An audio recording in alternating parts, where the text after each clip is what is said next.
নমস্কার বন্ধুরা, মুনমুনের পাঁচফোড়নে সকলকেই স্বাগত। সামনেই আসছে নববর্ষ, আর নববর্ষ মানেই আমরা বাড়িতে বিভিন্ন রকমের মিষ্টি বানিয়ে থাকি। তাই আজ আমি আপনাদের শেখাবো খুব কম সময়ে মাত্র দুটি উপকরণ দিয়ে ভাপা দই, যেটা বাঙালিদের ভীষণই একটা ফেভারিট মিষ্টির রেসিপি। আসুন শিখে নিই আজকের রেসিপি। আমি এর জন্য নিয়েছি 400 গ্রাম ওজনের একটা সের দইয়ের বক্স। এই দইটা কিন্তু আপনারা যে কোনো ডিপার্টমেন্টাল স্টোরেই এখন পেয়ে যাবেন। আর এই দইটার একটা বিশেষত্ব হচ্ছে এর মধ্যে কিন্তু একটুও জল থাকে না, যেটা ভাপা দই বানাবার জন্য খুবই প্রয়োজনীয় একটা উপকরণ।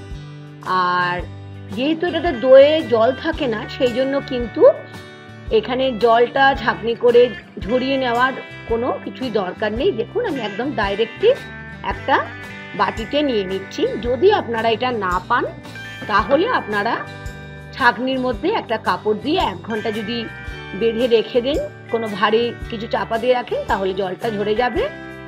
আর দেখুন কেমনভাবে আমি এটাকে একটা স্মুথ টেক্সচার বানিয়ে নিচ্ছি। বেশ ভালো করে আমাদের কিন্তু এটা হুইস্ক করতে হবে। আর বলেইছি আমি দুটো মাত্র উপকরণ, একটা হলো দই আর একটা হচ্ছে কনডেন্স মিল্ক, যেটা 200 গ্রাম ওজনের।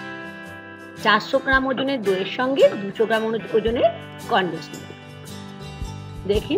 দেখে নিলেন কি সুন্দর আমি এটা ঢেলে নিলাম। এরপর দুটোকে বেশ ভালো করে আমাকে কিন্তু এটাকে ফেটিয়ে নিতে হবে, যতক্ষণ পর্যন্ত না একটা ক্রিমি টেক্সচার তৈরি হবে। আপনারা দেখুন, যখন এটা ফেটাবেন না, তখন দেখলেই একটা বুঝতে পারবেন একটা সুন্দর ক্রিমি টেক্সচার তৈরি হয়ে যাবে। তখন বুঝবেন আমাদের ভাপা দই বানাবার জন্য ব্যাটার একদম রেডি হয়ে গেছে। দেখিয়ে দিচ্ছি আপনাদের, দেখুন কতটা ক্রিমি হয়েছে টেক্সচারটা। আর এই দইটা বানানোর জন্য কিন্তু একদমই সময় লাগে না। দেখুন, গ্যাসটা জ্বালিয়ে আমি এখন একটা কড়াই বসিয়ে নিলাম। আর কড়াইটার মধ্যে বড় কাপে 2 কাপ আমি জল নিয়ে নিলাম এবং জলটাকে কভার করে এটাকে খানিকক্ষণ ফুটতে দিলাম। আর এইদিকে আমি দেখিয়ে দিচ্ছি যেটা আমরা বানিয়েছি ভাপা দইয়ের ব্যাটারটা, সেটা আমি এখন একটা কেক টিন, যেটা আমরা কেক বানাই, আমি সেটার মধ্যেই বানাবো। একটা কেক টিনের মধ্যে আমি ব্যাটারটা কিন্তু দিয়ে দিচ্ছি। আমি কিন্তু কোনো রকম এটাকে গ্রিস করছি না। আপনারা যদি ছোট ছোট জায়গার মধ্যে করেন, মানে ছোট ছোট পাত্র মানে বাটির মধ্যে করেন, অবশ্যই একটুখানি ঘি দিয়ে ব্রাশ করে নেবেন। আমি কিন্তু এটা যেহেতু পুরোটাই একসাথে নিয়ে নিয়েছি, সেই জন্য কোনো গ্রিস করলাম না। যে মিক্সচারটা বানালাম, দেখুন আস্তে আস্তে আমি বাটির মধ্যে পুরো ঢেলে নিলাম। আমরা যেমন করে কেক বানাই না, ঠিক সেরকম ভাবে। তবে কেক বানালে আমি কি করি, নিচে আমরা কিছু একটা বাটার পেপার দিই বা কিছু একটা দিই, কিন্তু এটাতে দিইনি। ওপরটায় কিন্তু অবশ্যই অ্যালুমিনিয়াম ফয়েল দিয়ে বন্ধুরা কভার করে দেবেন।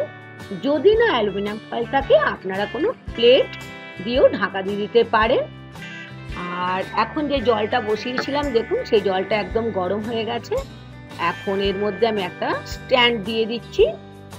স্ট্যান্ডটা দিয়ে যে মিক্সচারটা আমি অ্যালুমিনিয়াম ফয়েল দিয়ে রেডি করে রেখেছি, সেটার মধ্যে বসিয়ে এটাকে 1/2 আওয়ারের জন্য কিন্তু লো টু মিডিয়াম ফ্লেমে রেখে দিতে হবে 30 মিনিট। যদি ছোট ছোট জায়গায় করেন তাহলে 10 থেকে 15 মিনিট রাখলেই হয়ে যাবে। আমি তো এটা বড় জায়গায় করেছি, সেই জন্য এটা 1/2 আওয়ার রেখেছি। এখন গ্যাস স্টোভটা বন্ধ করে ঠান্ডা করতে দিলাম। ঠান্ডা হয়ে যাওয়ার পরে 1 থেকে 2 ঘন্টা আমি এটা ফ্রিজে রাখলাম। অবশ্যই কিন্তু ডিপ ফ্রিজে রাখা চলবে না। আর এখন আমি খুলে দেখাচ্ছি, দেখুন কতটা সুন্দরভাবে আমাদের আজকের ভাপা দই কি সুন্দরভাবে দেখুন সেট হয়ে গেছে। আমি একটু ধরে দেখুন, আমি একটু কাত করে দেখাচ্ছি যে এটা দেখছেন একটুও নড়ছে না। কেমন লাগলো আজকের রেসিপি? আশা করি ভীষণই ভালো লেগেছে। আর খেতে যেমন সুন্দর, আর বানানো কিন্তু ততটাই সহজ। সকলেই কিন্তু ভীষণই খুশি হবে।